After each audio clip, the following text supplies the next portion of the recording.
የቅማንትን ኮሚቴ በሁለት የክስ መዝገብ የከሰሰው የአማራ ክልል የዝንጀሮ ፍርድ ቤት ያላንዳች የክስ ማስረጃ ጥፋተኛ ናችሁ ማለቱ ተሰማም።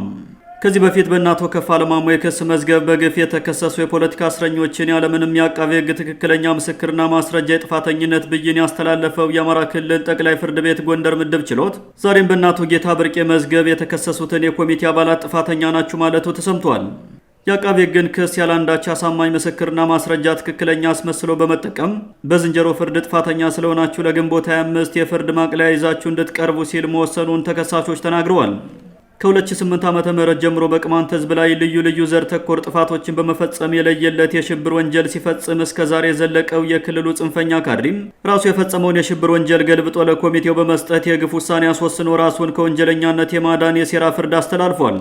የፍርድ ሂደቱንና ውሳኔውን ፍትሐዊ ለማስመሰል የሴራው ፍርድ ቤት 6 ተከሳሾችን ነፃ ናችሁ ማለቱን የገለጹልን ተከሳሾች የቅማንትን ጥያቄ አዳፍኖ ለማስቀረት መታሰር አለባቸው የተባሉትን ቅማንቶች በሙሉ ጥፋተኛ አድርጓል።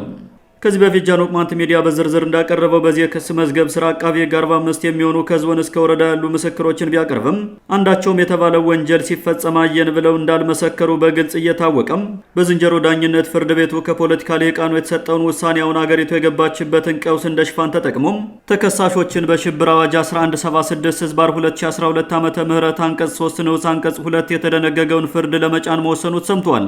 የተከሳሾችን የመከላከያ ምስክሮችን ቃል ለፍርድ ቤቱ ደንብ ያክል ያሰማው የግፍ ፍርድ ቤቱ የቅማንትን ሕዝብ ጥያቄ ለማፈንና አመራሩ በቅማንት ሕዝብ ላይ የፈጸመውን ዘር የማጥፋት ወንጀል ለመደበቅ ያላንዳች አሳማኝ ማስረጃ ሆነ ብሎ ሲያጓትተው የቆየውን የፍርድ ሂደት ተጨፍኖ ተከሳሾችን ጥፋተኛ በማድረግ ደምድሞታል።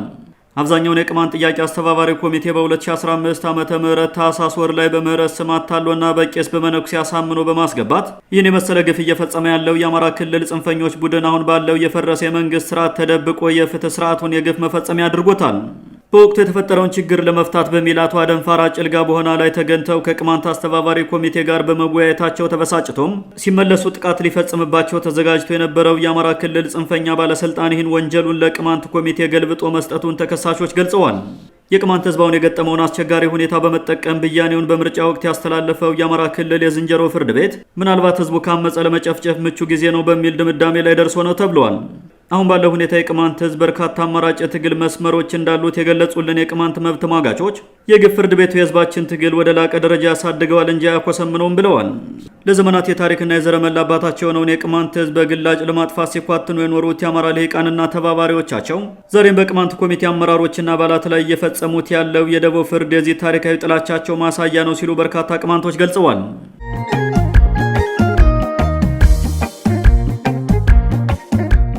በአማራ ክልል የተለያዩ አካባቢዎች ውጊያዎች ቢኖሩም መንግስት ለምርጫው ሲል መረጃው እንዳይወጣ አፍኖታል ሲሉ ምንጮቻችን ገለጹ።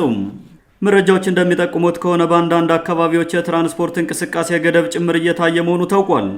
በተለይም በሰሜን ወሎና ደቡብ ወሎ እንዲሁም ደቡብ ጎንደር ዞኖች ፋኖ በተባለው ታጣቂ ቡድንና መንግስት ጥምር ጦር ሲል በሚጠራው መከላከያና የክልሉ ታጣቂ መካከል ውጊያዎች መኖራቸው ታውቋል።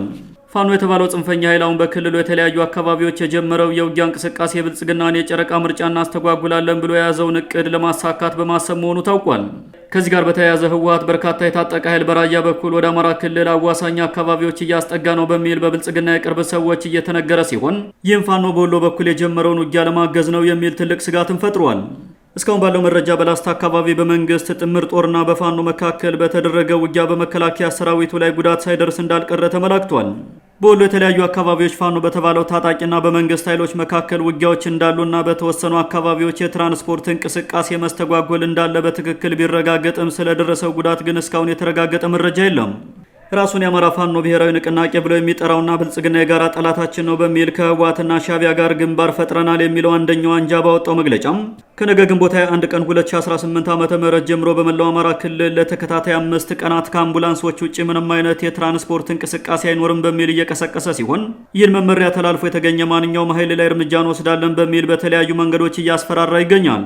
ብልጽግና ተላላኪ ባንዳ ሲል የሚጠራው የድሮ ወዳጁ ፋኖ ባወጣው መግለጫ የትራንስፖርት እንቅስቃሴ ገደቡን የጣለው የብልጽግናን የስሙላ ምርጫ ለማደናቀፍ መሆኑን ገልጿል።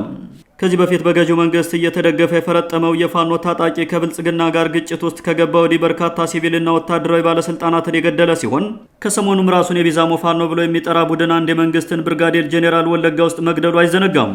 አሁን ፋኖ የጀመረውን የውጊያና የትራንስፖርት እንቅስቃሴ ገደብ የተመለከቱ አንዳንድ አስተያየት ሰጪዎች በበኩላቸው የክልሉ ባለስልጣናት በተወሰኑ ገጠራማ አካባቢዎችና ለዞን ከተሞች ራቅ ባሉ የወረዳ ከተሞች ያሉ የምርጫ ጣቢያዎች እንቅፋት ሊገጥማቸውና ሊቋረጡ እንደሚችሉ ከወዲሁ ስጋት እንዳለባቸው ከሚያደርጉት ንግግርና እንቅስቃሴ አንጻር መገንዘብ ይቻላል ሲሉ ትላንት የክልሉ ፖሊስ ኮሚሽን ያወጣውን ፉከራ የታከለበት መግለጫ አውስተዋል።